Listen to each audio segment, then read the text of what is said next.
السلام علیکم ریڈرز، کیسے ہیں آپ سبھی لوگ؟ امید ہے خیر و عافیت سے ہوں گے۔ ٹائٹل سے ٹیمپلیٹ سے تو آپ کو پتہ چل ہی گیا ہوگا کہ آج کی ایپیسوڈ مہندی اسپیشل ہے، تو بنا وقت ضائع کیے ہم سٹارٹ کرتے ہیں آج کی ایپیسوڈ نمبر 14۔ Let's start.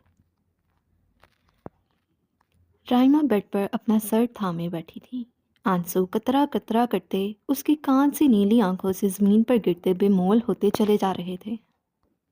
ایسا نہیں ہو سکتا ڈیڈ، آپ میرے ساتھ ایسا نہیں کر سکتے، میں حازم سے شادی نہیں کروں گی۔ رائمہ نفی میں سر ہلاتی تصور میں بازل سے ہم کلام تھی۔ دروازہ نوک ہونے پر رائمہ کی سسکیاں بند ہوئیں، وہ اپنا چہرہ ہاتھوں کی پشت سے رگڑے سیدھی ہوئی۔ دروازہ کھلا، بازل اور ردا اندر آتے دیکھ وہ سیدھی ہو کر بیٹھی۔ ردا کی نظریں رائمہ پر پڑیں۔ سرخ چہرہ، سوجی سرخ آنکھیں، سگوار سے چہرے پر ہزاروں شکوے واضح تھے۔ اپنی عزیز جان بیٹی کی یہ حالت دیکھ کر ردا کے دل میں ہونک اٹھی، پر وہ مجبور تھی کیونکہ بازل فیصلہ کیا ساری ارینجمنٹس بھی پہلے سے ہی کر چکا تھا۔ رائمہ ایک نظر ان دونوں پر ڈالے نظریں جھکا گئی۔ یہ اس بات کا صاف اشارہ تھا کہ وہ بازل اور ردا سے سخت خفا ہے۔ رائمہ بیٹا، کیا آپ اپنے پیرنٹس کو یہ حق دیتی ہو کہ وہ اپنی مرضی سے آپ کی زندگی کا فیصلہ کر لیں؟ کیا ہم اپنی بیٹی پر اتنا حق رکھتے ہیں کہ اس کے لیے ہم سفر کا انتخاب کر سکیں؟ بازی رائمہ کے جھکے سر پر اپنا شفقت سے بھرپور ہاتھ رکھے گویا ہوا۔ رائمہ کی آنکھوں سے آنسو نکل کر گال بھگونے لگے۔ اس نے ایک ہچکی بھری، اگلے ہی لمحے وہ بازل کے دونوں ہاتھ تھام چکی تھی۔ ڈیڈ، اب جس سے کہیں گے میں اس سے شادی کے لیے تیار ہوں، پر ڈیڈ حازم نہیں، میں نے اس کے بارے میں ایسا کبھی نہیں سوچا۔ رائمہ بولتے ہوئے شدت سے روتی بازل کے ہاتھوں پر اپنی پیشانی ٹکا گئی۔ آپ جس سے مرضی میری شادی کروا دیں، بھلے آج ہی نکاح پڑھوا دیں، میں اب تک نہیں کروں گی، پر ڈیڈ پلیز وہ نہیں۔ رائمہ نفی میں سر ہلاتی ہچکیوں سمیت بولنے لگی۔ رائمہ کی حالت دیکھ ردا کی آنکھوں سے بھی آنسو بہنے لگے۔ بازل بیڈ پر بیٹھا اور اپنا ہاتھ اس سے آزاد کرواتا اس کا سر اپنے سینے سے لگا گیا۔ رائمہ بازل کے سینے سے لگی بلک بلک کر رونے لگی۔ بازل نے ہاتھ بڑھا کر اپنی نظر کی اینک اتاری۔ میری پیاری بیٹی، دیکھو والدین جانتے ہیں کہ ان کے بچوں کے لیے کیا غلط اور کیا صحیح ہے۔ حازم سے بیسٹ تمہارے لیے کوئی اور ہو ہی نہیں سکتا۔ بازل رائمہ کے الجھے سنہری بالوں کو سوارتا نرمی سے اسے سمجھانے لگا۔ رائمہ نے بازل کے سینے پر سر دھرے شدت سے آنکھیں مینچتے نفی میں سر ہلایا۔ نہیں ڈیڈ، پلیز نہیں۔ وہ اس وقت بے بسی کی انتہا کو چھو رہی تھی۔ میری پرنسس، ایسے تھوڑی روتے ہیں۔ بازل رائمہ کا سر اٹھائے اس کے آنسو صاف کیے گویا ہوا۔ رائمہ شدت غم سے آنکھیں مینچ گئی۔ شاباش، آج ہی جا کر شاپنگ کر لینا، جمعے کو آپ کا اور حازم کا نکاح ہے۔ بازل نرمی سے اس کا گال تھپ تھپاتا گویا ہوا۔ خبر تھی یہ زہر میں ڈوبا ایک خنجر جو رائمہ کے آر پار ہوا، جس کا زہر رفتہ رفتہ رائمہ کو اپنی لپٹ میں لینے لگا۔ رائمہ کو اپنے ارد گرد آکسیجن کی کمی محسوس ہوئی، اس کی سانسیں تیز ہونے لگیں۔ ڈیڈ، حیرت و ملال سے اس کے منہ سے یہی لفظ ادا ہوئے۔ اسے یوں لگا تمام الفاظ، تمام منت سماجت ختم ہو گئی ہو، اس کی زبان گویا ساتھ دینے سے انکاری ہو گئی ہو۔ مجھے امید ہے میری بیٹی اپنے ڈیڈ کا سر شرمندگی سے جھکنے نہیں دے گی۔ بازل نے جھک کر رائمہ کی پیشانی چومی، اپنے گال پر رکھے بازل کے ہاتھ پر دھرا۔ رائمہ کا ہاتھ بے جان ہوتا اس کے پہلو میں آ کر گرا۔ باپ کے آگے اس کی عزت کی خاطر ایک بیٹی ہار چکی تھی۔ رائمہ بازل کے لیے حازم خان کی ضد پوری کرنے پر مجبور ہو گئی تھی۔ بازل رائمہ سے دور ہوا اور اپنی آنکھیں صاف کرتا چشمہ لگائے اس کے سر پر پیار دیے باہر کی جانب بڑھ گیا۔ بازل کے جاتے ساتھ ہی ردا رائمہ کا کندھا تھپ تھپائے باہر کی جانب بڑھ گئی۔ رائمہ بے جان ہوتے کھڑی ہوئی اور دروازے کو لوک لگاتی بیڈ پر آ کر بیٹھی۔ اگلے ہی لمحے وہ بیڈ پر اوندھے منہ گری ہچکیوں سے رو رہی تھی۔ I will never forgive you حازم، وہ بے تحاشا روتے ہوئے بولی۔ اگلے ہی پل بیڈ پر رکھے گئے تکیے فرش پر گرے۔ وہ بلک بلک کر روتی اپنا غم غلط کر رہی تھی۔ کاش یہ غم آنسوں کی صورت کم ہو سکتا۔ فاریہ ہاتھ میں پین گھماتی لیپ ٹاپ پر نظریں جمائے بیٹھی تھی۔ وقتاً فوقتاً وہ پاس پڑے رجسٹر پر کچھ نہ کچھ لکھ رہی تھی۔ ڈھیلے ڈھالے جوڑے میں مقید بالوں کی کچھ لٹیں اس کے گالوں کو چوم رہی تھیں۔ چہرے پر عجیب پریشانی اور تناؤ کے اثار واضح تھے۔ کل رات لاہور کے ایک مشہور ہاسٹل میں رہنے والی ایک لڑکی نے خودکشی کی تھی۔ چونکہ وہ لڑکی پنجاب کے ایک گاؤں کے سردار کی بیٹی تھی جن کے سیاسی شخصیات کے ساتھ کافی گہرے تعلقات تھے، اسی لیے اس کیس کو بذات خود ایس پی فاریہ نے انویسٹیگیٹ کرنے کے آرڈرز تھے۔ شام کے 7 بج رہے تھے۔ اپنے ڈیوٹی آورز ختم ہونے کے بعد بھی وہ ابھی تک اپنے آفس میں بیٹھی تھی۔ پولیس یونیفارم کی کیپ سامنے ٹیبل پر پڑی تھی۔ ہاسٹل وہ وزٹ کر آئی تھی، کوئی بھی چیز غیر معمولی نہیں تھی، سب ٹھیک تھا، حتیٰ کہ پوسٹ مارٹم رپورٹس میں بھی ڈکلیئر ہو چکا تھا کہ اس لڑکی نے خودکشی ہی کی ہے۔ پر فاریہ کو نہ جانے کیوں اس بات پر یقین نہیں آ رہا تھا۔ اس نے ہاتھ کی 2 انگلیوں سے اپنی دکھتی آنکھیں دبائیں، پھر اپنے موبائل کی جانب متوجہ ہو گئی۔ جی جواد صاحب، مجھے پچھلے کچھ مہینوں میں سوسائڈ کے رپورٹ ہونے والے کیسز کا ڈیٹا چاہیے۔ فاریہ عجلت سے گویا ہوتی اپنی بات مکمل کیے فون رکھ گئی۔ اگلے کچھ منٹ بعد اس کو مطلوبہ ڈیٹا ریسیو ہو چکا تھا۔ اب وہ ایک کے بعد ایک فائل ریڈ کر رہی تھی۔ اسے پورا یقین تھا کہ اس لڑکی کا مرڈر ہوا ہے۔ فاریہ نے خود اس کا فون چیک کیا تھا۔ جو بات اسے ٹھٹکنے پر مجبور کر رہی تھی، اس کے فون یا لیپ ٹاپ پر کوئی بھی براؤزنگ ہسٹری نہیں تھی۔ ایسا کیسے ممکن تھا ایک یونیورسٹی کی اسٹوڈنٹ کو کبھی پڑھائی یا دوسری چیزیں سرچ کرنے کے لیے کسی براؤزر کی ضرورت ہی نہ پڑی ہو؟ پچھلے 1 مہینے کا ریکارڈ دیکھ کر فاریہ کے حواس جھنجھلا اٹھے تھے۔ 1 مہینے میں 100 سے زائد سوسائڈ کیس رپورٹ ہوئے تھے، جن میں سے 70% ینگسٹرز لڑکیوں کے تھے۔ اب وہ ان کیسز کو ڈیٹیل کے ساتھ ریڈ کرنے لگی۔ جیسے جیسے وہ پڑھتی چلی جا رہی تھی، ویسے ہی اس کا شک یقین میں بدلنا شروع ہو چکا تھا۔ یہ کیس جتنا سیدھا نظر آ رہا تھا، اب فاریہ کو اتنا ہی پیچیدہ لگنے لگا تھا۔ حازم نے ایک نظر ویسٹ واچ پر ڈالی، پھر نظریں سامنے جما گیا۔ دور سے نظر آتی گاڑی کی ہیڈ لائٹس اس کے قریب آ کر رکیں۔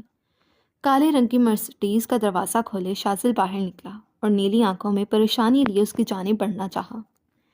جب سڑک پر اریان اور اذلان کی بھی باری باری گاڑی آ کر رکی، وہ تینوں پہلے تو ایک دوسرے کو دیکھ حیران ہوئے، پھر سوالیہ نظروں سے حازم کو دیکھنے لگے، جس کے چہرے پر مسکراہٹ جدا ہونے کا نام نہیں لے رہی تھی۔ سب خیریت ہے یار؟ شاذل اس کے قریب جاتا اس کے کندھے پر ہاتھ رکھے پریشانی سے گویا ہوا۔ کیا ہوا؟ پاگل تو پہلے ہی تھا، اب کیا میٹر بھی شارٹ ہو گیا ہے؟ اذلان اس کو مسلسل مسکراتے دیکھ گھور کر بولا، جمعے کو تیرے بھائی کا نکاح ہے۔ حازم ایکسائٹیڈ ہو کر بولا۔ تینوں نے پہلے نہ سمجھی سے ایک دوسرے کو دیکھا، پھر حازم کو دیکھنے لگے۔ کس سے؟ تینوں یک زبان ہو کر بولے۔ رائمہ اب بھی تو ہرگز نہیں ہو سکتی تھی، پر حازم خان کی مسکراہٹ انہیں کسی خطرے کا الارم ہی لگ رہی تھی۔ آف کورس یارو، رائمہ سے۔ ان کے علاوہ کسی اور کو دیکھنا کیا سوچنا بھی حازم خان کے لیے حرام ہے۔ حازم نے پرسکون انداز میں ان تینوں پر بم پھوڑا۔ وہ تینوں ہمنک بنے ایک دوسرے کی شکل دیکھنے لگے۔ مجھے لگتا ہے چھری اس نے کلائی پر نہیں، اپنے بھوسا بھرے دماغ پر چلا لی تھی، اریان دانت پیس کر بڑبڑایا۔ اس کی بڑبڑاہٹ اتنی ضرور تھی کہ شاذل اور اذلان لازمی سن چکے تھے۔ پاگل ہو گیا ہے؟ شاذل تھوڑا غصے سے بولا۔ جانی وہ تو میں پہلے ہی ہوں۔ حازم نے شانے اچکائے جیسے اسے کوئی فرق نہ پڑا ہو۔ وہ تینوں اسے دیکھ کر رہ گئے۔ تو واقعی ہی پاگل ہو گیا ہے۔ رائمہ اب بھی تجھ سے شادی کے لیے کبھی بھی نہیں مانیں گی، شاذل پریشانی سے بولا۔ تو جا کر ماموں سے پوچھ لے۔ اوکے بوائز، تم تینوں بھی نکلو، میں نے بھی تیاری کرنی ہے، آخر پہلی بار دلہا بننے جا رہا ہوں۔ حازم کہتے ساتھ اپنی فراری کی جانب بڑھا اور گاڑی میں بیٹھتا زن سے گاڑی بھگا لے گیا۔ بھائی مینٹل ہسپتال کا پتہ کر لے، میں اس کو اٹھا کر لاتا ہوں۔ اریان اپنی گاڑی کی جانب جاتے ہوئے گویا ہوا۔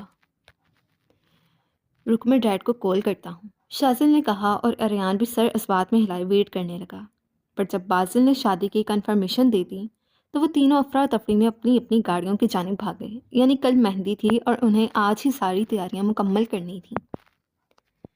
رائما کے علاوہ ساری ینگ جنریشن اس وقت شاپنگ پر نکلی ہوئی تھی۔ شازل بھائی، یہ نہیں، یہ سوٹ کرے گا، نا آپ کی بلو آئز ہیں۔ زائرہ شازل کے سامنے ایک نیوی بلو پینٹ کوٹ کرتے گویا ہوئی۔ زائرہ کی بات پر اشال نے نظریں اٹھا کر شازل کی جانب دیکھا، جو زائرہ کی بات پر ہنستا نفی میں سر ہلا رہا تھا۔ اچانک اس کی نظر بلو جینز کے اوپر شرٹ اور جیکٹ پہنے اشال پر گئی۔ پل بھر کو نظریں ملیں۔ اشال نے ناراضگی سے فوراً منہ پھیرا۔ اس کی نظروں کا زاویہ بدلنے پر شازل کی نظر اس کے پونی ٹیل میں مکید بالوں پر پڑی۔ دیکھتے ہی دیکھتے اس کی نظریں اشال کی ڈریسنگ پر پڑیں تو غصے کی ایک شدید لہر نے شازل کے وجود کا احاطہ کیا۔ وہ رخ پھیر گیا۔ سنیں نا شازل بھائی۔ زائرہ شازل کے پیچھے پیچھے تھی۔ اریان اور اذلان نے نفی میں سر ہلایا۔ شازل سے کی جانے والی زائرہ کی اگلی ڈیمانڈ وہ جانتے تھے۔ یار برو، اپنی یہ بلو آئیز مجھے دے دینا، مجھے کلرڈ آئیز کتنی پسند ہیں۔ جانی پہچانی آواز سن کر اس کے کان کھڑے ہوئے۔ باز آ جاؤ، شازل نے اسے تنبیہ کرتے کہا۔ زائرہ کھلکھلا کر ہنس دی۔ یہ تو ناممکن ہے۔ زائرہ کی کھنکتی آواز پر سعد نے مڑ کر دیکھا۔ سامنے ہی وہ ساحرہ اپنی تمام تر معصومیت اور شرارت سے چمکتی کالی آنکھیں لیے لبوں پر شرارتی مسکراہٹ سجائے کھڑی تھی۔ سعد ہمدانی ایک پل تو محبود سا ہو گیا۔ شازل نے اس کے سر پر ہلکی سی چپت لگائی تو وہ ہنس دی۔ اب شازل بھی مسکرانے لگا۔ سعد نے بڑی غور سے یہ منظر دیکھا اور اسے اپنا آپ ایک اندکھی آگ میں جلتا محسوس ہونے لگا۔ وہ بھینجے جبڑے اور شعلہ اگلتی سنہری آنکھوں سے زائرہ کو دیکھنے لگا۔ زائرہ اب اذلان اور اریان کے قریب جانے کے لیے قدم اٹھانے لگی۔ غیر ارادی طور پر سعد بھی اس کے پیچھے ہی قدم اٹھانے لگا۔ زائرہ نے اریان کا بازو تھاما۔ سعد کا غصہ آسمانوں کو چھونے لگا۔ اس کا بس نہیں چل رہا تھا وہ ابھی جا کر اس کے مومی ہاتھوں سے اریان کا بازو آزاد کروا کر توڑ دیتا۔ سعد ہمدانی کی جیلسی پیک پر تھی، یہ جانے بغیر کہ سامنے اس کا کوئی کزن نہیں، اس کا سگا بھائی کھڑا ہے۔ زائرہ یکدم مڑی۔ اسے مڑتے دیکھ سعد فوراً اپنا رخ پھیر گیا۔ زائرہ کو گمان ہوا گویا اس نے پروفیسر کھڑوس کو دیکھ لیا ہو۔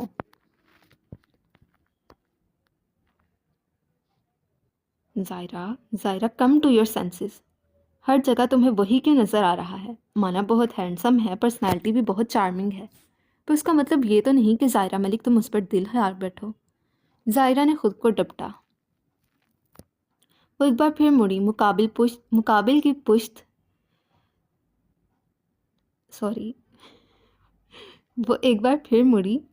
مقابل پشت اس کی جانب کیے کھڑا تھا۔ زائرہ کی نظر اس کی پشت سے ہوتی ہوئی شیشے کی جانب اٹھی۔ سعد ہمدانی کا عکس شیشے میں واضح نظر آ رہا تھا۔ او آئی سی، کھڑگوس ہی ہے۔ زائرہ کے لب گول شیپ میں ڈھلے۔ وہ اریان کو چھوڑتی خود سعد کے ساتھ جا کر کھڑی ہو گئی۔ سعد نے ایک نگاہ غلط بھی اپنے ساتھ کھڑی ہوئی لڑکی پر ڈالنی پسند نہ کی اور اپنے کام میں لگا رہا۔ زائرہ نے منہ بنایا گویا کھڑگوس مغرور بھی کافی ہے۔ سعد نے اپنے لیے ایک شرٹ سلیکٹ کی۔ سر ویسے اولیو اور بلیک کلر آپ پر زیادہ سوٹ کرے گا۔ زائرہ اسے گرے رنگ کی شرٹ اٹھاتے دیکھ گویا ہوئی۔ زائرہ کی آواز پر سعد نے چونک کر دائیں جانب چہرہ گھما کر دیکھا۔ زائرہ اسی کو ہی دیکھ رہی تھی۔ اور آپ فارمل ڈریسنگ سے ہٹ کر شلوار قمیض پہ ٹرائی کر سکتے ہیں، وہ زیادہ سوٹ کرے گی۔ زائرہ سعد کی اسپاٹ نظریں اگنور کیے پھر بولی، اور اس سے پہلے سعد زائرہ کی عزت کر کے رکھتا وہ اسے کوئی بھی موقع دیے بغیر تیز قدم اٹھاتی وہاں سے جا چکی تھی۔ پیچھے سعد اسپاٹ نگاہوں سے شرٹس اٹھائے کاؤنٹر کی جانب بڑھ گیا۔ انایا، تم ذرا رکو، میں آئس کریم لے کر آئی، اور اشال کو بھی دیکھ لوں، کال نہ ہوگی اب تک واپس ہی نہیں آئی۔ زائرہ کے بولنے پر انایا اسبات میں سر ہلا گئی۔ زائرہ کے جانے کے بعد انایا بھی اپنے لیے ڈریس پسند کرنے لگی۔ 2-3 ڈریسز دیکھنے کے بعد سفید رنگ کا سادہ سا سوٹ لیے وہ پلٹی اور اپنے پیچھے کھڑے اریان کو دیکھ اس کا سانس اٹک کر رہ گیا۔ اریان سنجیدہ نگاہوں سے اسے دیکھ رہا تھا۔ اریان لالا آپ؟ انایا اس کو اپنی جانب دیکھ سوالیہ ہوئی۔ اریان بنا کوئی جواب دیے اس کے ہاتھ سے ڈریس لے گیا۔ انایا سانس روک کے اس کی کارروائی دیکھ رہی تھی۔ لالا، آپ کیا کر رہی ہیں؟ انایا گھبراتے ہوئے بولی، جو ڈریسز الٹ پلٹ کر کے دیکھ رہا تھا۔ ڈریس دیکھ رہا ہوں، اریان نے کہتے ساتھ ایک پستہ رنگ کی نفیس سی میکسی نکالی اور اسے آگے پیچھے سے دیکھنے لگا۔ سیدھی کھڑی ہو۔ اریان نے یکدم انایا کا بازو پکڑے اسے سیدھا کھڑا کیا اور میکسی اس کے تھوڑا سا قریب کیے دیکھنے لگا۔ پرفیکٹ، چلو آؤ پیمنٹ کروائیں۔ اریان ہونک بنی انایا کو دیکھ کر بولا۔ پیمنٹ کیوں؟ انایا ناسمجھی سے بولی۔ کیونکہ تم نے کل پہننی ہے، اسی لیے خریدنے کے لیے پیمنٹ کرنی ہے۔ اریان اسے گھورتے ہوئے بولا۔ پر لالا، میں تو اپنے لیے ڈریس پسند کر چکی ہوں۔ انایا ڈرتے ڈرتے بولی، مجھے وہ پسند نہیں، اس لیے تم وہ نہیں لے رہی۔ اریان کہتے ساتھ کاؤنٹر پر ڈریس رکھے پیمنٹ کرنے لگا۔ انایا حیرت زدہ سے کھڑی اسے دیکھ رہی تھی۔ اب یہاں کیا کھڑی ہو؟ جلدی آؤ، جیولری بھی لینی ہے۔ اریان کی آواز پر وہ حیرت سے باہر نکلتی آگے کو بڑھی۔ اریان لالا، انایا اس کے پیچھے چلتی مدھم آواز میں بولی، میں یہ نہیں پہنوں گی، مجھے یہ پسند نہیں آیا۔ انایا اپنی تمام تر ہمت جمع کیے بولی۔ آخر اس کے اکلوتے بھائی کی شادی تھی، وہ کیسے کسی اور کی مرضی کا ڈریس پہن لیتی؟ کیا؟ اریان یکدم پلٹا اور انایا کو سخت نگاہوں سے گھورتے ہوئے بولا، کچھ کہا کیا؟ اس کی ساری بہادری ہوا ہوتے دیکھ اریان اب کی بار پہلے سے بھی زیادہ سختی سے استفار کرنے لگا۔ اریان کے یوں بولنے پر انایا نے حلق تر کیا اور نفی میں سر ہلا گئی۔ گڈ۔ اریان جیولری اسٹال پر رکتا اس کے جھکے چہرے کی جانب دیکھے بولا۔ انایا نے ایک غصے اور بے بسی سے بھرپور نگاہ اریان پر ڈالی۔ ڈریگن کہیں گے، ظالم جلاد، کتنے ارمان تھے اسے کہ وہ اپنے اکلوتے بھائی کی شادی پر پورے کرے گی۔ ایک تو حازم نے اتنی جلدی شادی رکھوا لی، اب ساری تیاریاں جلدی جلدی کرنی تھیں، اور اب اریان اسے اس کی پسند کے ڈریسز نہیں لینے دے رہا تھا۔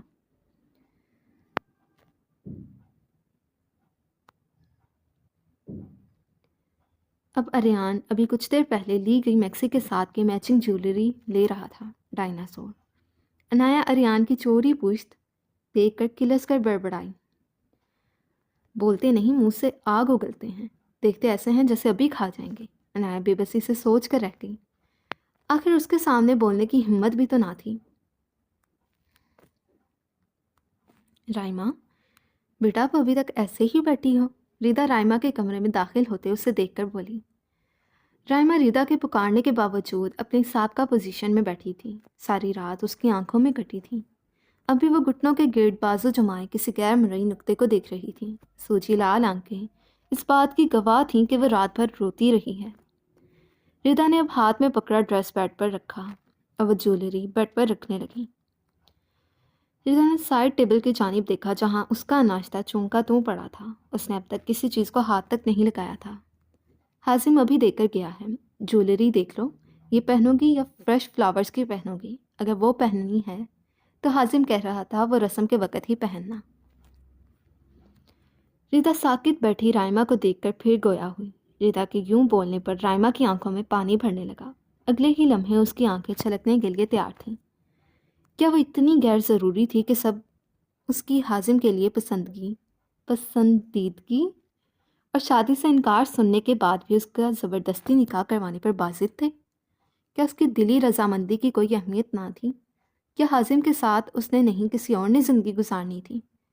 کان سے نیلی آنکھیں بے اختیار چھلک پڑیں۔ صبح کا آنسوؤں پر باندھا گیا بند ٹوٹ گیا اور وہ گھٹنوں میں سر دیے ایک بار پھر سسکنے لگی۔ اس کو یوں روتے دیکھ ریدا اس کے قریب آ کر بیٹھی۔ ماما، میں حازم سے شادی نہیں کرنا چاہتی، مجھے نہیں کرنی اس سے شادی، پلیز۔ رائما گھٹنوں میں سر دیے سسکتی ہوئی اس قدر بے بسی سے گویا ہوئی کہ ریدا نے آگے بڑھ کر اسے خود میں بھینچا۔ ڈیڈ سے کہیں ایسے نہ کریں، میں نے کوشش کی ہے پر بہت مشکل ہے ماما۔ میں کیسے ایک ناپسندیدہ شخص کے ساتھ ساری زندگی گزاروں گی؟ کیسے اسے ایک شوہر کا درجہ دوں گی؟ رائما اپنے بال نوچتے ہوئے بولی۔ اس پر کیسے یقین کر پاؤں گی؟ وہ شخص جو جانوروں کی طرح مجھ پر چھپٹا تھا، وہ کیا میرا محافظ بنے گا؟ رائما اپنا ضبط کھوتے تڑپ رہی تھی۔ رائما، فضول باتیں مت سوچو، ریدا نے اس کو سیدھا کرتے سختی سے کہا۔ کاش ڈیڈ مجھ سے اس سب کے بدلے میری جان مانگ لیتے۔ رائما سسکی۔ میں خوشی خوشی دے۔ چپ، ایک لفظ اور نہیں۔ اٹھو، ردا نے کہتے ساتھ اس کا بازو پکڑے اسے کھڑا کیا۔ وہ کسی بے جان گڑیا کی طرح کھڑی ہوتی چلی گئی۔ جاؤ جا کر بات لو، شازل آنے والا ہے، سلون جانا ہے، ٹائم گزر رہا ہے۔ ردا اس بے جان گڑیا کو کھینچتے واش روم کی جانب لے جانے لگی۔ رائما کی نظر بیڈ پر پڑی، لائم رنگ کی خوبصورت سی لانگ فراک پر پڑی۔ ماما، رائما بے بسی سے التجائیہ لہجے میں بولی، اب اگر تمہاری آنکھ سے ایک بھی آنسو نکلا تو بہت برا پیش آؤں گی۔ 10 منٹ ہے تمہارے پاس، میں ویٹ کر رہی ہوں، جلدی بات لے کر آؤ ورنہ مجھ سے برا کوئی نہیں ہوگا۔ ردا غصے سے اسے وارننگ دیتی اسے واش روم میں دھکیل چکی تھی۔ واش روم کا دروازہ لاک ہوتے ساتھ ہی رائما دروازے کے ساتھ لگتی بیٹھتی چلی گئی۔ منع کیا تھا نا رونا نہیں، پھر تمہاری آواز آ رہی ہے۔ ردا کی گرجدار آواز سن کر وہ اپنے آنسو صاف کیے اٹھ کھڑی ہوئی۔ قسمت ہی جب ستم ظرفی کی حد کر دے تو کسی اپنے سے بھی کیا گلا کرنا۔ اس نے تنفر سے نفی میں سر ہلایا۔ ایک اذیت سے بھرپور مسکراہٹ نے اس کے لبوں کا احاطہ کیا۔ عجیب منظر تھا، آنکھوں سے آنسو بہہ رہے تھے اور وہ اذیت کی انتہا کو چھوتی مسکرا رہی تھی۔ اس بڑے سے بینکویٹ کو بڑی بڑی روشنیوں نے روشن کر رکھا تھا۔ ماحول میں ہر سو تازہ پھولوں کی بھینی بھینی مہک پھیلی ہوئی تھی۔ زائرہ، اشال اور عنایا اس وقت پھولوں سے سجے اسٹیج پر کھڑی فوٹو شوٹ کروانے میں مصروف تھیں۔ بوائز کی ابھی انٹری نہیں ہوئی تھی، ان چاروں نے ایک ساتھ آنا تھا، پر اب تو ڈیسائیڈ کیے گئے ٹائم سے کافی وقت اوپر ہو چکا تھا۔ سنیں، یہ بچے کہاں رہ گئے؟ اور شازل بھی ابھی تک رائما کو لے کر نہیں آیا۔ ردا بازل کے قریب جاتی اس سے مخاطب ہوئی۔ بازل کی نظریں اپنی بیگم پر ٹھہر سے گئی تھیں۔ گلابی رنگ میں وہ خود بھی گلاب ہی لگ رہی تھی۔ اوپر ہائی نیلی آنکھیں گہرے کاجل اور لائنر سے سج کر اور زیادہ واضح ہو رہی تھیں۔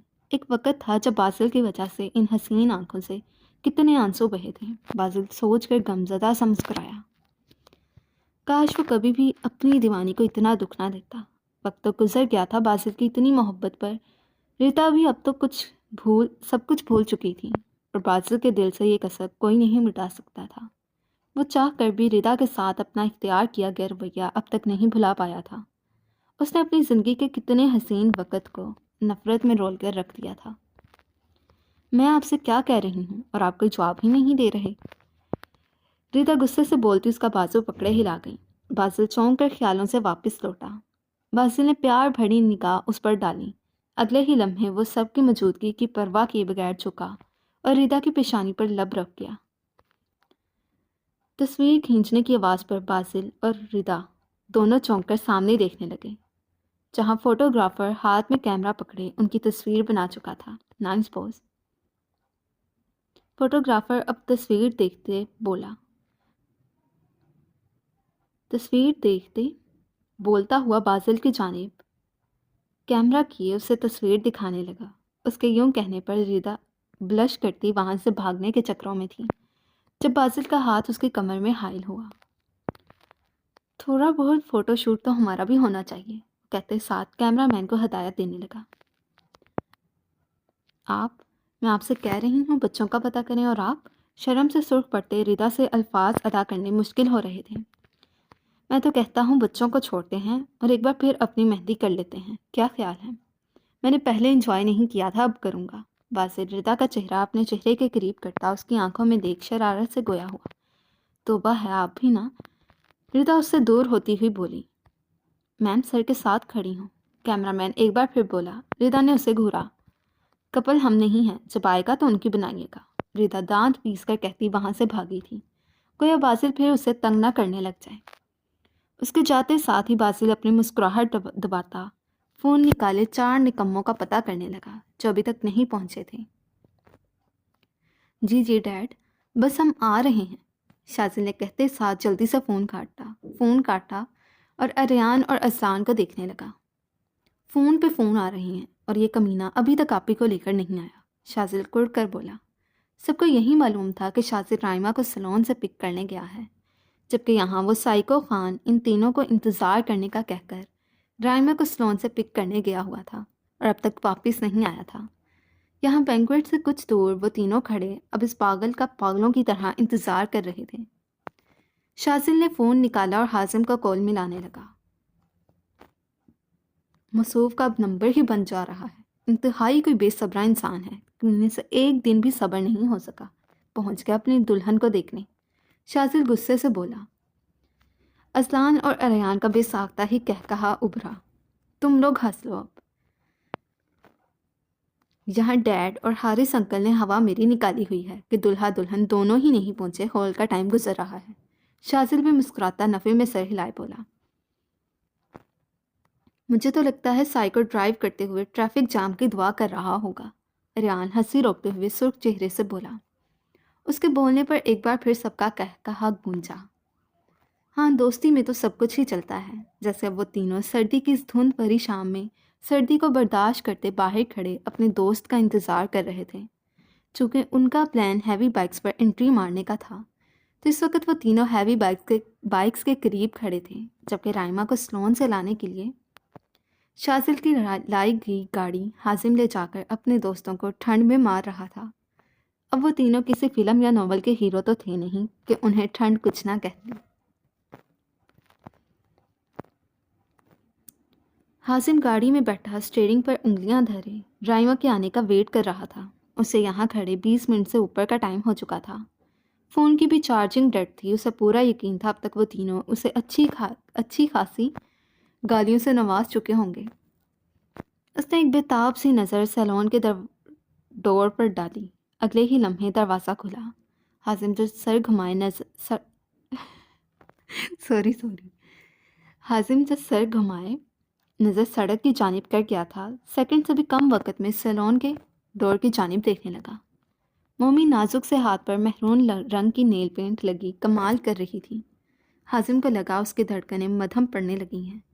اس نے ہاتھ جھکایا اور اپنے پیر میں جاتی فروک ہلکی سی اوپر اٹھائی۔ اونچی ہیل میں مکید پیر واسع ہوئے۔ حازم بےتابی سے اس کے باہر آنے کا ویٹ کرنے لگا۔ دل الگ دھڑک دھڑک کر اس کی کیفیت عجیب کرتا چلا جا رہا تھا۔ نیکسٹ آگے سونگ ہے تو وہ آپ خود ہی پڑھ لیجئے گا۔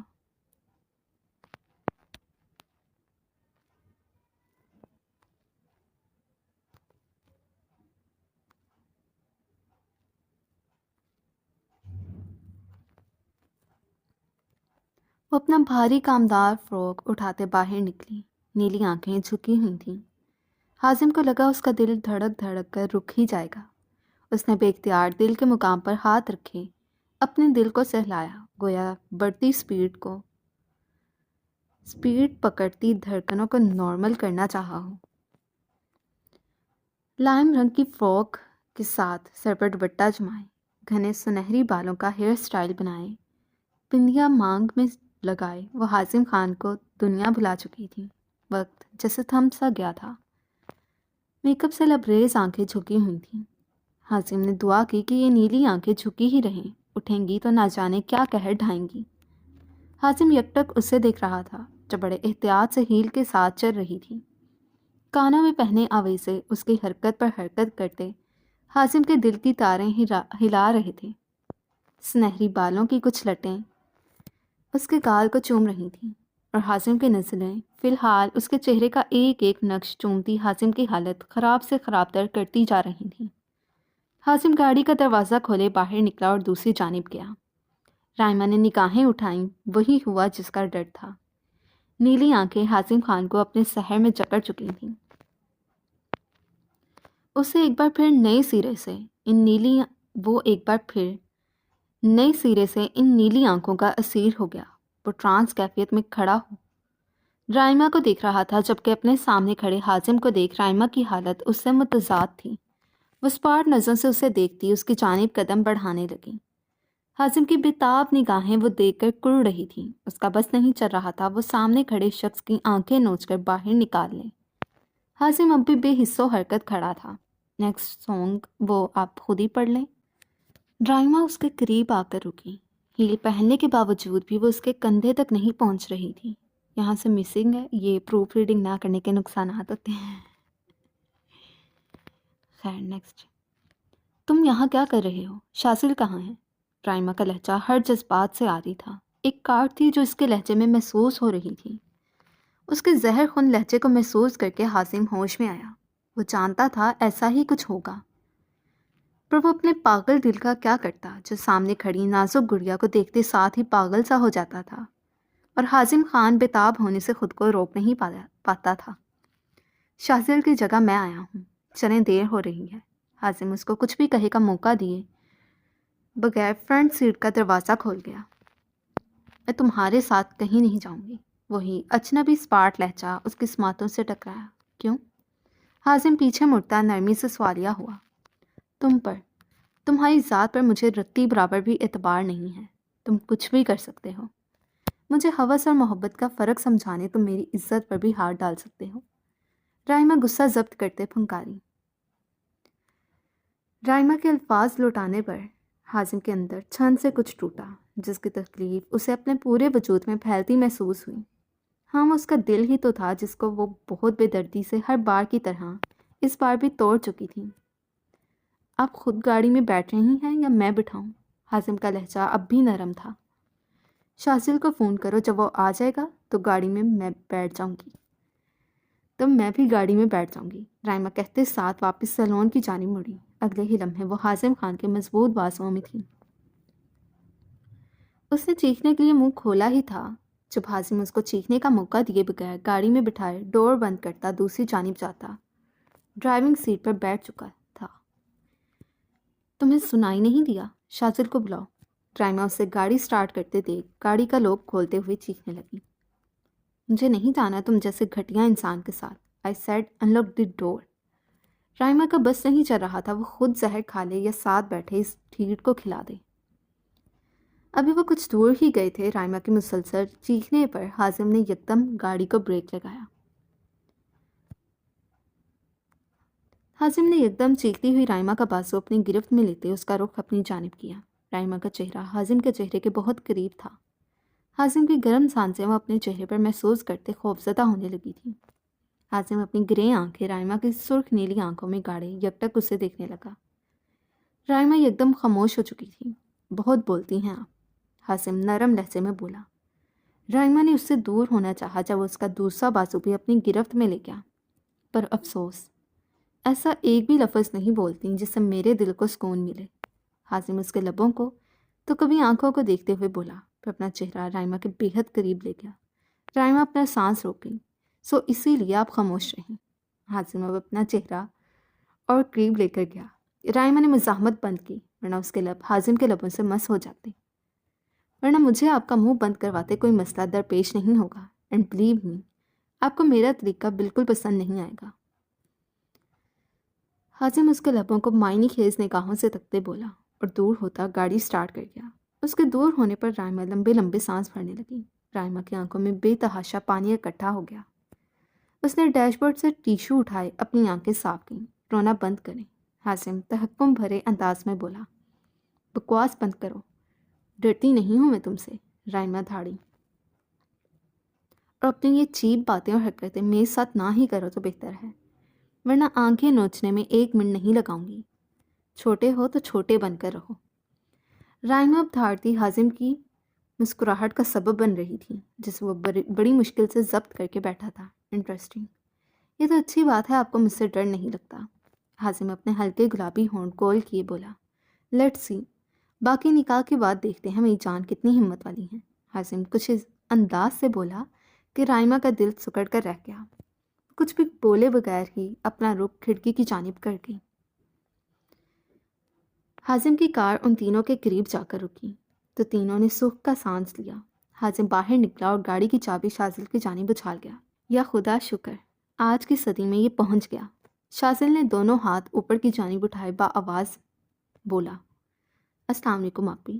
رائمہ کو باہر نکلتے دیکھ وہ تینوں بلند آواز میں بولے، تم مجھ سے بات مت کرنا۔ رائمہ نے ایک سپاٹ نگاہ اریان اور اذلان پر ڈالی، پھر شاذل کو خونخوار نظروں سے گھور کر انگلی اٹھا کر بولتی اندر کی جانب بڑھ گئی، چلو جی، نواں کٹا کھل گیا جے۔ شاذل منہ بنا کر بولا، سرکار ہن چلو، اس تو پہلے گالیاں تے جوتے دونوں پہن۔ شاذل حازم کو گھور کر بولا، جو اب بھی اس راستے کو دیکھ رہا تھا جہاں سے رائمہ اندر گئی تھی۔ اس کے بولنے پر حازم بھی سر ہلاتا اپنی لال رنگ کی بائک کی جانب بڑھ گیا۔ سعد اس وقت اپنے کمرے میں ڈریسنگ ٹیبل کے سامنے کداور شیشے میں اپنا عکس دیکھ رہا تھا۔ اس نے ایک نظر اپنے اوپر ڈالی۔ سفید رنگ کی شرٹ میں اس کی وجاہت نمایاں تھی۔ کچھ دور بیڈ پر کالے رنگ کا کوٹ پڑا تھا۔ بریکٹ، آپ فارمل ڈریسنگ سے ہٹ کر شلوار قمیض بھی ٹرائی کر سکتے ہیں، وہ زیادہ سوٹ کرے گی۔ سعد کے ہاتھ پرفیوم کی شیشی پکڑتے رکے۔ ظاہرہ کی آواز اسے اپنے ارد گرد سنائی دی۔ اس نے نگاہ اٹھا کر اپنے دراز سراپے پر ڈالی۔ ایک نظر اس نے بیڈ پر پڑے اپنے کوٹ پر ڈالی، پھر نفی میں سر ہلا کر کوٹ پہن گیا۔ اب وہ ایک بار پھر اپنا عکس آئینے میں دیکھنے لگا۔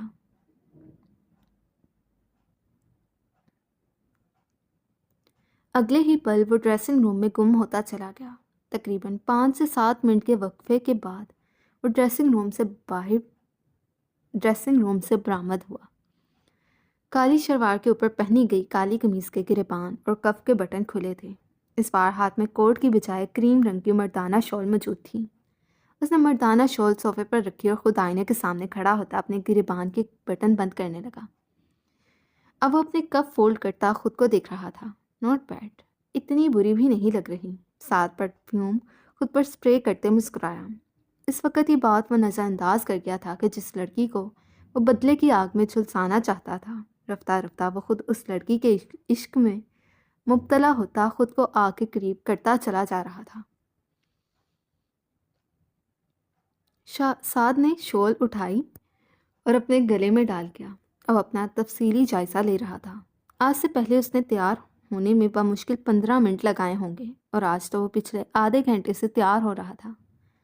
اتنا دل لگا کر تو وہ کبھی تیار نہیں ہوتا تھا، اس نے سوچا۔ پھر کوئی وجہ نامعلوم پڑنے پر اپنی فائنل لک دیکھے گاڑی کی چابی، والیٹ اور موبائل اٹھاتا کمرے سے باہر نکلتا چلا گیا۔ بینکویٹ اس وقت کچا کچ مہمانوں سے بھرا پڑا تھا۔ سعد نے اندر قدم رکھا۔ اسے محسوس ہوا نہ جانے کتنی ہی ستائشی نظریں اس پر اٹھی ہیں۔ وہ تھوڑا تذبذب ہوا، کیونکہ اس طرح کے لباس وہ صرف مذہبی تہوار پر ہی زیبتن کیا کرتا تھا۔ پھر اپنی ازلی بے نیازی سے چلتا اندر داخل ہوا۔ فائنلی برخوردار نے ٹائم نکال ہی لیا۔ حارث کے آواز پر وہ پلٹا۔ سامنے ہی حارث خان اپنی تمام تر وجاہت سمیٹے کھڑا تھا۔ السلام علیکم انکل، سعد ادب سے گویا ہوا۔ کیسے نہ آتا، آخر خان گروپ آف انڈسٹریز نے اتنے خلوص سے دعوت نامہ بھیجا تھا۔ سعد بھی ایک قاتل مسکراہٹ اپنے لبوں پر سجاتا بولا۔ حارث آگے بڑھا اور گرم جوشی سے اس سے ملا۔ سعد ہمدانی کی آنکھیں کسی احساس کے تحت چمکیں۔ وہ یہاں آنا تو نہیں چاہتا تھا، پر صرف اور صرف وہ ایک روبرو ملاقات کی غرض سے آیا تھا۔ آ جاؤ، اس سائٹ پر ہیں سب بزنس کے ستارے۔ حارث اسے لیتا اس جانب آیا جہاں سیاست دانوں سے لے کر بزنس کی دنیا کے تمام بڑے نام اپنے وجود سمیت جلوہ فروز تھے۔ میٹ ہم، مسٹر روحان ملک انڈسٹریز کے اونر۔ حارث نے اسے روحان کا انٹرو دیا۔ السلام علیکم، ہاؤ آر یو جینٹل مین؟ روحان اس کے سامنے اپنا بھاری ہاتھ پھیلائے مسکرا کر بولا۔ سعد نے ایک نظر روحان کے آگے بڑھے ہاتھ پر ڈالی، پھر ایک نظر اس کے چہرے پر۔ روحان کے چہرے پر 2 ڈمپلز نمایاں ہو رہے تھے۔ کالی آنکھیں مسکراہٹ کا ساتھ دے رہی تھیں۔ سعد ہمدانی کو آج ہی علم ہوا تھا، ظاہرہ ملک نے کالی گہری آنکھیں کس سے چرائی ہیں۔ آئی ایم گڈ، آپ سے مل کر خوشی ہوئی۔ سعد روحان سے ہاتھ ملاتا سنہری آنکھوں میں بلا کی چمک لیے گویا ہوا۔ روحان نے اسبات میں سر ہلایا۔ جب مائک پر اناؤنسمنٹ کے بعد ساری لائٹس بند ہوئیں، اسپاٹ لائٹ آن ہوتے ہال کی راہداری کی جانب مرکوز ہوئیں۔ تیز میوزک کی آواز کے ساتھ اچانک فضا میں ہیوی بائکس کی آواز گونجی۔ یک کے بعد دکھرے 4 بائکس اندر داخل ہوئیں۔ سب سے آگے حازم تھا، جو سفید کرتا شلوار پہنے، لائم رنگ کی واسکٹ پہنے، اپنی قاتل گرے آنکھیں چشمے سے چھپائے ہوئے تھا۔ اس کے دائیں بائیں اریان اور شازل تھے، جبکہ ان سے تھوڑا پیچھے اسلان تھا۔ وہ تینوں کالی بائکس پر کالے رنگ کے کرتا شلوار پہنے، گلے میں مہندی کی رسم کی مناسبت سے دوپٹہ لٹکائے ہوئے تھے۔ ہال میں زبردست ہوٹنگ کی آواز گونجنے لگی۔ وہ چاروں اس وقت محفل کا چاند بنے ہر ایک پر سحر طاری کر گئے تھے۔ لڑکیاں فدا ہوتی نظروں سے ان چاروں کو تک رہی تھیں۔ اریان اور شازل نے اسموک بمز پکڑے ہوئے تھے، جس سے نکلتا دھواں ایک خوابناک ماحول بنا رہا تھا۔ تمام بڑے حیرت سے ان چاروں کو دیکھ رہے تھے۔ وہ چاروں اب اپنے اور بائک کے جلوے دکھا کر تمام لڑکیوں کا دل دھڑکائے اپنی اپنی بائک اسٹیج کے پاس روک چکے تھے۔ سب سے پہلے حازم خان نیچے اترا، اس کے پیچھے ہی وہ تینوں بھی بائک سے اترے تھے۔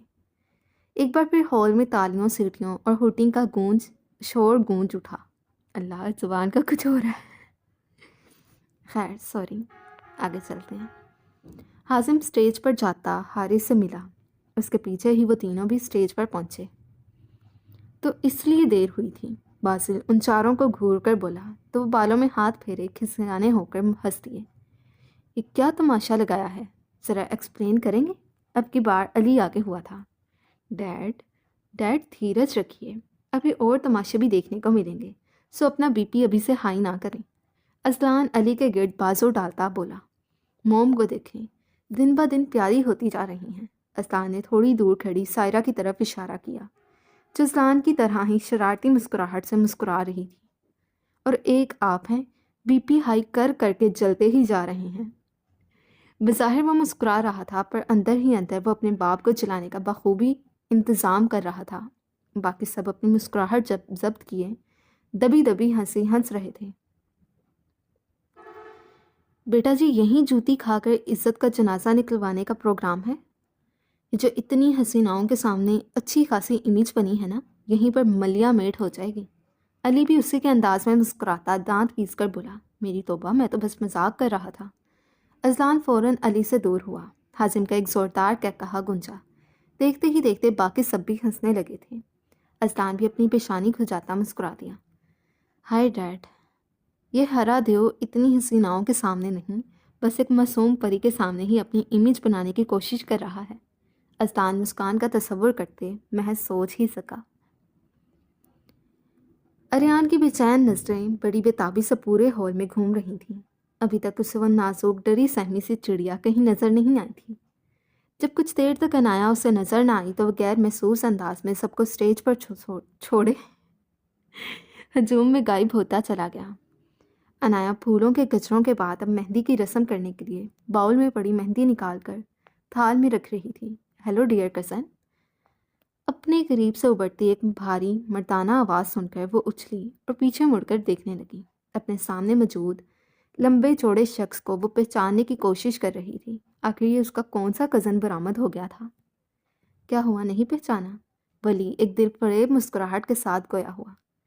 عنایا نے اس کا وجاہت سے بھرپور چہرہ دیکھ نفی میں سر ہلایا۔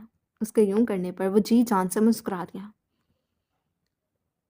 اوکے چلیں، آپ کو ہم اپنا تفصیلی تعارف دیتے ہیں۔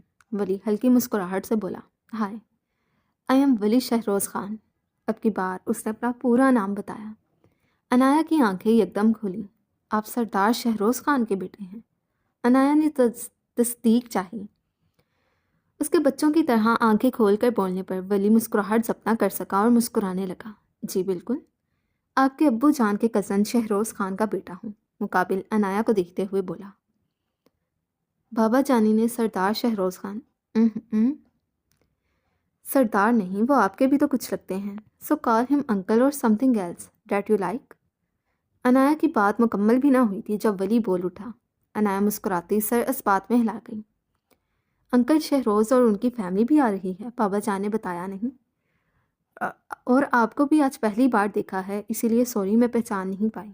عنایا اپنے اصلی انداز میں نرمی سے بولی۔ ولی بغور اس گڑیا جیسی لڑکی کو دیکھ رہا تھا جس کو وہ بچپن کے بعد آج دوسری بار دیکھ رہا تھا، تو وہ چھوٹی سی گلابی گول مٹول بچی تھی۔ اب تو وقت کے ساتھ اس کی خوبصورتی اور معصومیت میں بھی اضافہ ہو گیا تھا۔ پستہ رنگ کی پاؤں کو چھوتی فراک کے ساتھ پورے بال پشت پر بکھرے تھے، جن میں کرل ڈال کر آگے سے سٹائل بنایا گیا تھا۔ نازک سفید کلائیوں میں پہنی گئی چوڑیاں سامنے کھڑی دھان پانسی لڑکی کے حسن میں چار چاند لگا رہی تھیں۔ تضاد یہ کہ شہرک کے قریب تل چمکتا بڑے استحقاق سے اس کی شہرک چوم رہا تھا۔ ولی کو لگا آج سے پہلے اتنا مکمل حسن اس نے کہیں نہیں دیکھا۔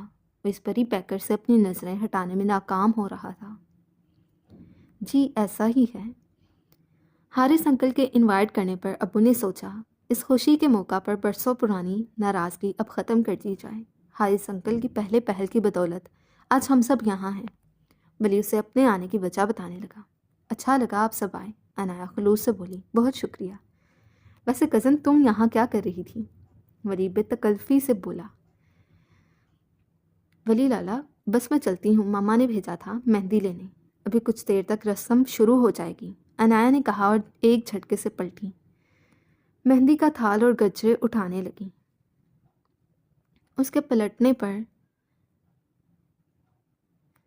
چاکلیٹی براؤن بال آدھے سے زیادہ شانے پر گرے، ڈوریوں کے درمیان اس کی شفاف کمر واضح ہونے لگی۔ جلدی جلدی میں وہ یہ بات بالکل ہی بھول چکی تھی کہ اسے اس ڈریس میں ایک مسئلہ تھا جسے اس نے بال کمر پر پھیلا کر سولو کیا تھا۔ ولی نے نظروں کا زاویہ بدلا، پر کچھ سیکنڈ سے زیادہ وہ اپنی نظریں ادھر ادھر گھما نہیں سکا۔ ولی خان پہلی ہی نظر میں اس لڑکی کے آگے چاروں شانے چت ہو چکا تھا۔ ولی نے چور سے نگاہوں سے ڈیپ گلے سے جھانکتی کمر دیکھی۔ عنایا؟ اچانک اریان کی غصے سے بھرپور آواز پر عنایا تو گھبرائی ہی، ولی بھی اپنی نظروں کا زاویہ بدل کر اس شخص کو دیکھنے لگا جو اس سے تھوڑا دور کھڑے بولا تھا، کیا کر رہی ہو یہاں؟ ادھر ہانیہ خالہ کب سے انتظار کر رہی ہیں۔ اریان کا بس نہیں چل رہا تھا وہ عنایا کو غائب کر دے۔ اریان کے سخت تیور اور غصے سے سرخ پڑتی کن پٹیاں دیکھ عنایا کو محسوس ہوا ڈریگن لالا اب اسے کچا کھا ہی جائے گا۔ اریان لالا میں بس جا رہی تھی۔ اریان کو سامنے دیکھ عنایا کے چہرے سے اڑتی ہوائیاں اور لڑکھڑاتی زبان ولی خان کی زیرک نگاہوں سے نہ بچ سکی۔ ولی خان بغور اس شخص کو دیکھ رہا تھا۔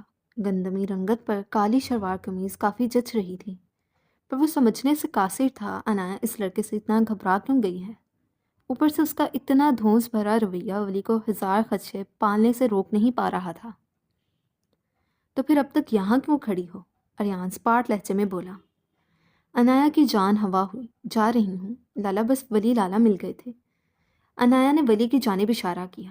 اریان نے نظریں اٹھا کر دیکھا، نیوی بلو شلوار قمیض میں وہ سرخ و سفید رنگت والا شخص پہناوے کے علاوہ شکل سے ہی پٹھان معلوم ہو رہا تھا۔ اریان نہ سمجھی سے اسے دیکھنے لگا۔ السلام علیکم۔ ولی شہروز خان، عنایا کا کزن۔ ولی اسے سلام کرتے اپنا ہاتھ آگے کرتے عنایا کی مشکل آسان کر گیا۔ عنایا نے ایک گہرا سانس بھرا۔ وعلیکم السلام، اریان ملک، آپ سے مل کر اچھا لگا۔ اریان نے اس کے بڑھے ہاتھ کو دیکھ مصافحہ کرتے کہا اور ولی کے ہاتھ پر ذرا دباؤ بڑھایا۔ دل تو اس کا کر رہا تھا اس خان کا ہاتھ ہی توڑ دے جو عنایا کو دیکھ رہا تھا، پر اریان ضبط کیے کھڑا رہا۔ اپنے ہاتھ پر دباؤ محسوس کرتے ولی بھی نہ سمجھی سے اریان کو دیکھنے لگا۔ انجوائے یور سیلف، پھر ملاقات ہوتی ہے، اریان کہتے ساتھ عنایا کو اپنی کالی آنکھوں سے جانے کا اشارہ دیتا اس کے پیچھے ہی پڑ گیا۔ کچھ دیر بعد رائمہ کو بھی اسٹیج پر لا کر حازم خان کے برابر بٹھایا گیا۔ پلان تو یہی تھا کہ رائمہ بھی حازم کے ساتھ ہی بائک پر انٹر ہو، پر رائمہ کے خطرناک تیور اور چہرے پر پھیلی افسردگی دیکھ ان تینوں میں کچھ کہنے کی ہمت نہ ہو سکی تھی۔ حازم خان کے برابر بیٹھنے پر اس کا دل کیا وہ پھوٹ پھوٹ کر رو دے۔ اس نے نگاہ اٹھا کر سب کو دیکھا، سبھی بے حد خوش تھے، بس ایک وہ تھی جس کو اپنی اس بربادی پر مضبوط ظاہر کرواتے ہوئے بھی رونا آئی جا رہا تھا۔ وہ سر جھکا کر بیٹھ گئی۔ جب تمام بڑے آگے بڑھتے مہندی کی رسم کا آغاز کر چکے تھے، رسم شروع ہو چکی تھی، ایک کے بعد ایک اسٹیج پر جاتا حازم اور رائمہ کے مہندی لگانے لگا۔ حازم سب کے ساتھ ہنسی مذاق کر رہا تھا، پر وہ ادھر موجود ہوتی ہوئی بھی ادھر موجود نہ تھی۔ چاروں سو خوشبوؤں کا سیلاب تھا، کہے شور و گل، جہاں نظر پڑتی وہاں ہی خوشی کا عالم تھا، پر رائمہ بازل کا دل لمحہ بہ لمحہ خالی ہوتا چلا جا رہا تھا۔ ہر چیز جیسے اسے کاٹنے کو دوڑ رہی تھی۔ جب دل کی دنیا ہی اداس ہو تو باہر پھیلی رونقیں بھی کاٹ کھانے کو دوڑتی ہیں۔ اسے معلوم ہی نہ پڑا کب اس کی آنکھیں پانی سے بھریں اور کب اس کا آنسو آنکھ سے ٹوٹتا اس کے رخسار پر بہا۔ حازم جو کب سے رائمہ کو دیکھ رہا تھا، اس کا بے رونق ویران چہرہ اب اس کی آنکھ سے آنسو گرتا دیکھ اس کو بے حد دکھ ہوا۔ وہ جانتا تھا رائمہ اب بھی شادی کے لیے تیار نہیں ہے، پر وہ بھی کیا کرتا، وہ بھی عشق کے ہاتھوں مجبور تھا۔ حازم نے ہاتھ بڑھا کر رائمہ کا آنسو صاف کیا۔ رائمہ جو خالی الذہنی کے ساتھ بیٹھی تھی چونک کر نظریں گھما کر حازم کو دیکھنے لگی۔ خود کو یوں تکلیف دینے سے کیا حقیقت بدل جائے گی یا پھر شادی رک جائے گی؟ حازم سے جب اس کی ملال و اذیت میں ڈوبی آنکھیں برداشت نہ ہوئیں تو بول اٹھا، تم اتنے خود غرض تو نہیں تھے، تم ایسے نہیں تھے حازم۔ رائمہ کے لہجے میں گہرا ملال تھا۔ اس نے نظریں جھکا لیں، آنسو ٹپ ٹپ کرتے اس کی جھولی میں تو کچھ اس کے ہاتھ پر رکھی گئی مہندی پر گرنے لگے۔ حازم نے گہرے دکھ سے اپنے ساتھ بیٹھی اپنی زندگی کو دیکھا جو اسی کی وجہ سے تکلیف سے دو چار تھی۔ تم تو بہت اچھے تھے، میرا خیال رکھتے تھے۔ آنسو متواتر اس کی آنکھوں سے بہہ رہے تھے، گویا وہ پھوٹ پھوٹ کر رونا چاہتی تھی، پر باپ کی عزت اسے خاموش بیٹھی رہنے پر مجبور کر کے رکھ گئی تھی۔ تم تو میرے بھائی تھے، رائمہ پھر بولی۔ اول تو تھا ہی نہیں، اگر آپ سمجھتی بھی تھیں تو اب نہیں رہا۔ میں صرف آپ کا ہونے والا شوہر ہوں۔ حازم یکدم رائمہ کے ساتھ جوڑ کر بیٹھتا، اس کا ہاتھ اپنی سخت ترین گرفت میں لیتے ہلکی آواز سے گرایا، دور رہو اور ہاتھ چھوڑو جاہل انسان۔ اس کے اتنے جارحانہ رویے پر رائمہ کے دل میں بھری حازم خان کے لیے نفرت میں مزید اضافہ ہو چکا تھا۔ اب جتنی مزاحمت کریں گے اتنے ہی میرے جنون کو ہوا دیں گی۔ حازم اس کے ہاتھ میں اپنی انگلیاں الجھاتے بولا۔ رائمہ کلس کر رہ گئی۔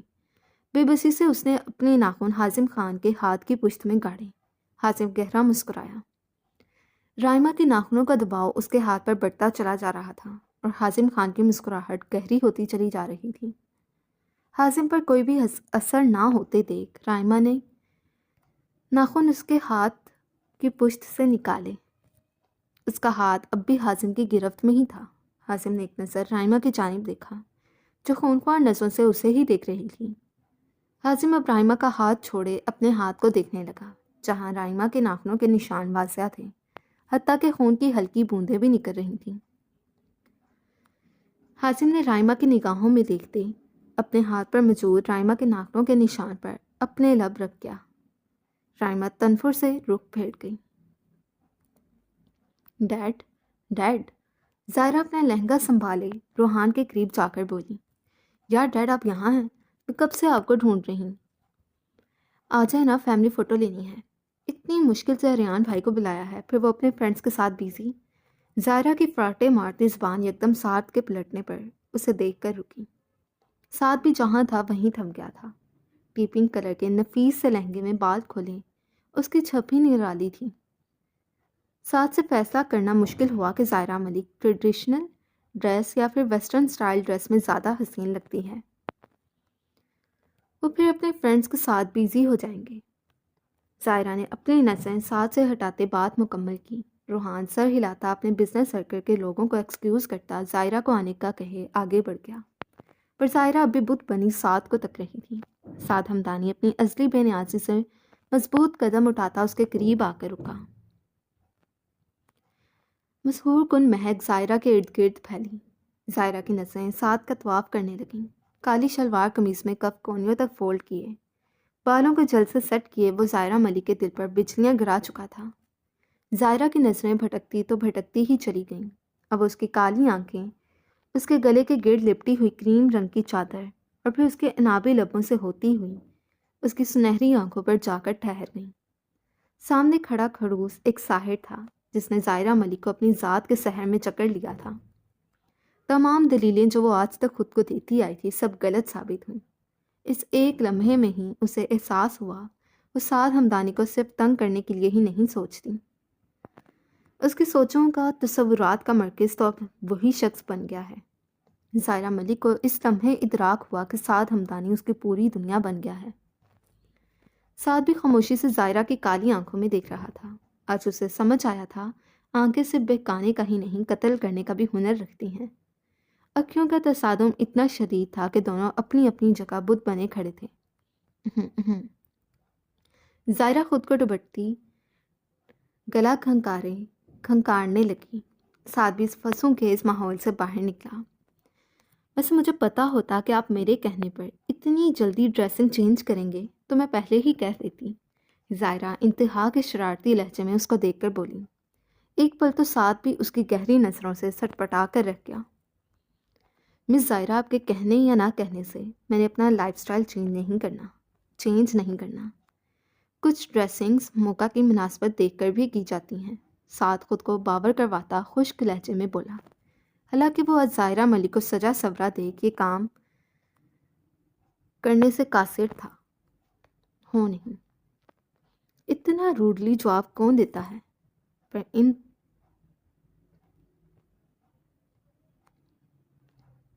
ان پر تو ان کی آنکھوں کی طرح یہ روڈنس بھی اچھی لگتی ہے۔ ظاہرہ کے لبوں پر بڑی شرارتی سی مسکراہٹ پھیلی۔ یہاں نہ میں آپ کی اسٹوڈنٹ ہوں، نہ ہی آپ میرے پروفیسر، تو پلیز یہاں پر مجھ پر روب مت جھاڑیں، ظاہرہ منہ بنا کر بولی۔ سعد اس کے منہ کے زاویے دیکھتا نفی میں سر ہلاتا واپس پڑھنے لگا۔ اچھا سنے تو۔ ظاہرہ کے ہانک لگانے پر وہ مڑا اور سوالیہ نگاہیں اس پر مرکوز کیں۔ ظاہرہ نے اپنے دونوں ہاتھ پیچھے باندھے اور ایک قدم اٹھاتی اس کے قریب ہوئی، پھر دوسرا، اور اس طرح کچھ قدم کا فاصلہ طے کرتی وہ سعد سے ایک قدم کی دوری پر کھڑی ہوئی۔ اس کے قریب آنے پر سعد کا دل الگ ہی طرح سے دھڑکنا شروع ہو گیا۔ آپ ظاہرہ کا لہجہ سرگوشانہ تھا۔ میں کیا؟ سعد نے آئی برو اٹھا کر کڑے تیوروں سے استفار کیا۔ آپ اتنے بھی کوئی ہینڈسم نہیں لگ رہے، اس لیے خود کو شہزادہ گلفام سمجھنا بند کریں، ظاہرہ شرارت سے کہتی اگلے ہی لمحے وہاں سے دوڑ لگا چکی تھی۔ سعد کا منہ کھل گیا۔ یہ لڑکی کہیں سے نہیں لگتا تھا کہ اس سے 9 سال چھوٹی ہے، جبکہ دور جاتی ظاہرہ کا کہا اسے سنائی دیا تو وہ دانت کچھ کچاتا رہ گیا۔ مہندی کی رسم کے بعد حازم زبردستی رائمہ کے ساتھ اپنا فوٹو شوٹ کروا کر اب بیٹھا تھا، جبکہ رائمہ کے ایک ہاتھ کو وہ سب کی موجودگی میں بھی پکڑے ہوئے تھا۔ سب کے سامنے وہ کیمرہ مین کو اس طرح انسٹرکشنز دے رہا تھا گویا یہ اس کی زندگی کا آخری فوٹو شوٹ ثابت ہو جائے۔ اب بھی وہ دونوں سٹیج پر پھولوں سے سجے جھولے پر بیٹھے تھے، جبکہ اچانک پورے ہال کی لائٹس بند ہوئیں اور ڈانس فلور کی لائٹس یکدم روشن ہوئیں۔ حازم اور رائمہ کے ساتھ باقی سب بھی اب سامنے دیکھنے لگے، جہاں شاذل، اریان اور اذان اپنی اپنی پوزیشن سنبھالے کھڑے تھے۔ حال میں یکدم تیز میوزک کی آواز گونجنے لگی۔ میوزک پر تینوں ہلکے ہلکے سٹیپ سٹارٹ کر چکے تھے۔ سانگ آپ لوگ خود ہی پڑھیں گے۔ گانے کے لیرکس سٹارٹ ہوتے ہی ان کے سٹیپس میں تیزی آئی۔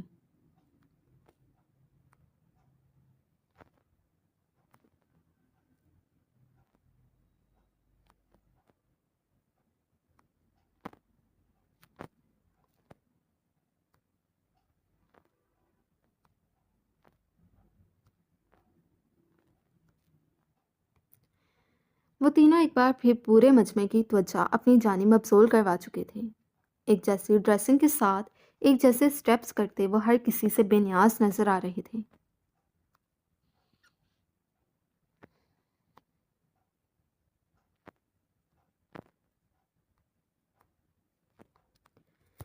وہ تینوں یکدم رکے۔ ہال میں سانگ چینج ہونے کے ساتھ سب کی ہوٹنگ شروع ہوئی۔ اب کی بار حازم بھی سٹیج سے اترتا ان کے بیچ آ چکا تھا۔ تالیاں اور ہوٹنگ اپنے عروج پر تھیں اور ادھر وہ 4 شہزادے ڈانس فلور پر ڈانس کرتے سب کو گانے پر مجبور کر چکے تھے۔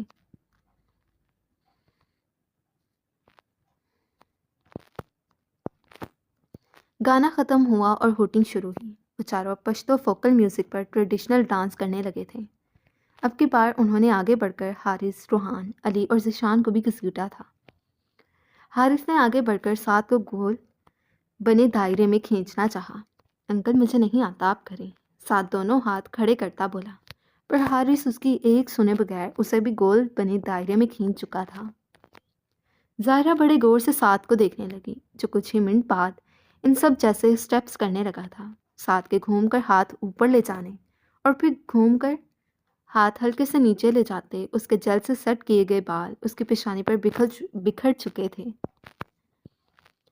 ظاہرہ ہر چیز سے بے نیاز اس پر نظریں جمائے کھڑی تھیں۔ اچانک گھومتے سعد کی نظر اٹھی اور پھر اسی آفت کی پڑیا سے ٹکرا گئی۔ ظاہرہ نے فوراً نظریں جھکائیں۔ سعد بھی گھومتا پلٹ چکا تھا۔ مسٹر سعد ہمدانی، آپ نے اچھا نہیں کیا۔ اب ظاہرہ ملک کو سہنے کے لیے تیار رہیں۔ ظاہرہ سعد کو دیکھتے ہلکی آواز میں بڑبڑائی، جو ایک بار پھر اپنا دھیان روایتی رقص پر مشغول کر گیا تھا۔ سو ریڈرس، یہ تھی آج کی ایپیسوڈ۔ ہوپس آپ کو پسند آئے گی۔ اگر پسند آئی ہے تو لائک کریں، اپنے ریویوز دیں اور چینل کو سبسکرائب کریں۔ نیکسٹ ایپیسوڈ کے لیے ویٹ کریں، تب تک کے لیے اللہ حافظ۔